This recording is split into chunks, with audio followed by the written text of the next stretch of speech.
Hello, my name is Anthony Joseph Hernandez, and my presentation is on leading as a general manager under the LDR course of Grand Canyon University. My topic is the agency I work for, Texas Department of State Health Services, soon to be renamed as Texas Health and Human Services. And having worked for this agency, I've seen a lot of issues that the Texas legislature and the governor of Texas, Governor Abbott, has been trying to resolve. And a lot of them are not only financial on how expenditures are spent, but also the ethical questions. After doing an analysis of the agency, which is they call SWOT, which is strength, weaknesses, opportunities, and threats, by not maintaining the highest standards of best practices or regulatory compliance under the International Organization of Standardization, or Sigma 6, or even the balanced scorecard to maintain compliance and to help improve performance and efficiency, and only to rely on just bare minimum standards has affected our agency.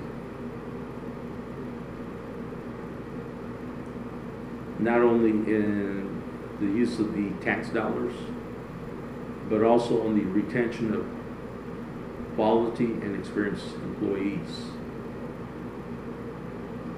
And many of these issues are not at the fault of the managers or the administrators.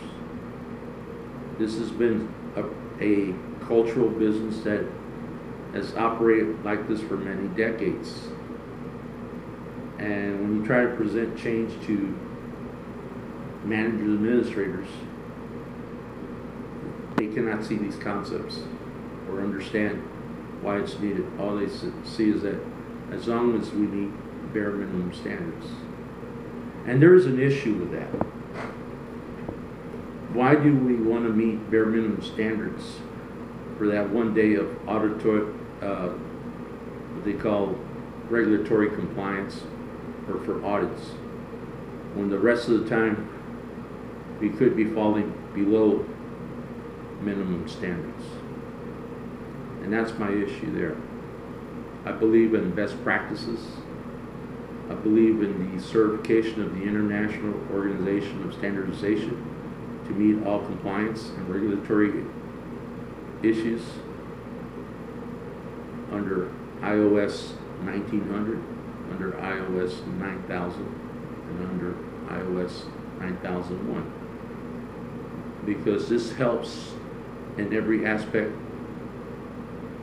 of the business, when it comes to objectives, when it comes to strategies and goals. It keeps us with the vision of the agency and its mission statement.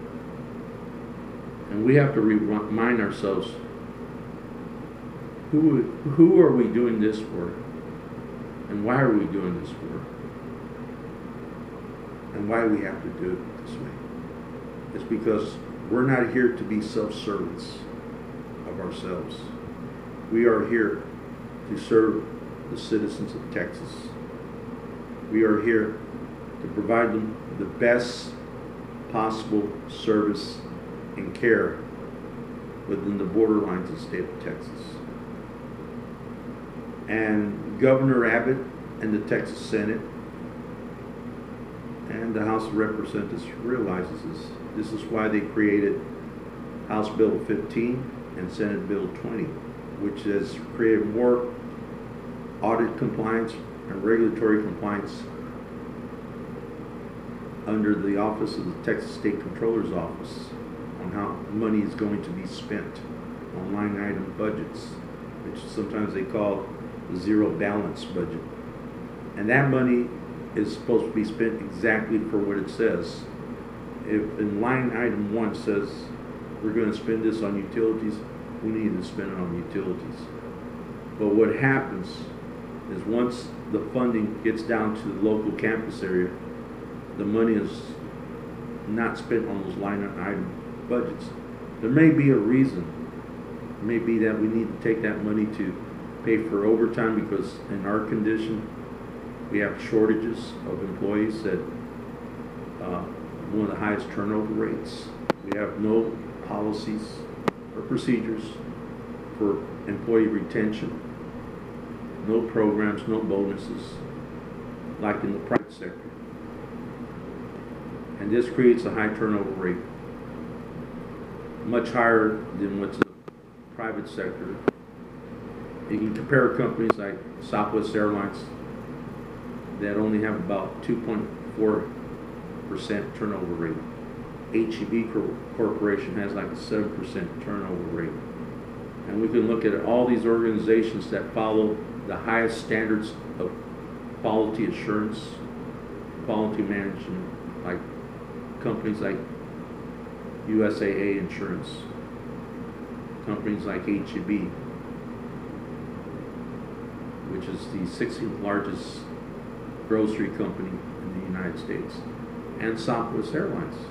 It's been a very profitable organization since its conception and since its implementation for over 40 years as being the most profitable airline in the United States.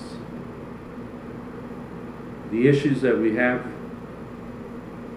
on this is that we need to start implementing policies and procedures, not to meet minimum standards, but to be meeting the maximum standards, to be the best of the best.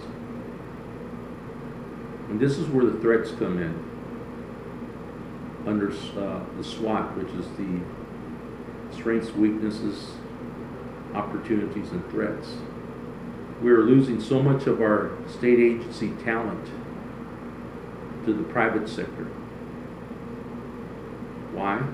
Because they are willing to take these employees because of their critical thinking, original writing, and innovation. And that has always been a problem in the public sector. There is not enough emphasis on this.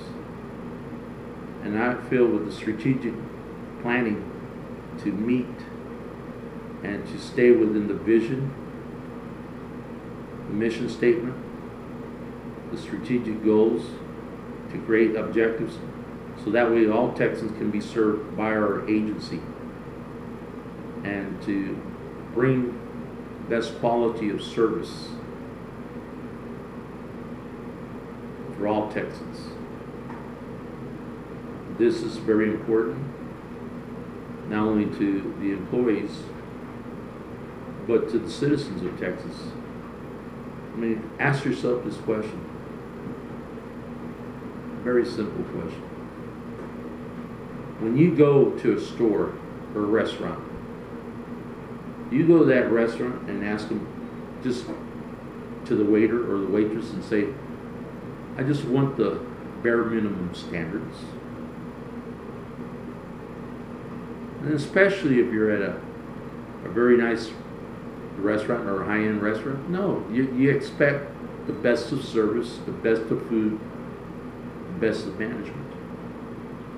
And we should expect that from each of our employees, our managers and administrators. We need to do our best.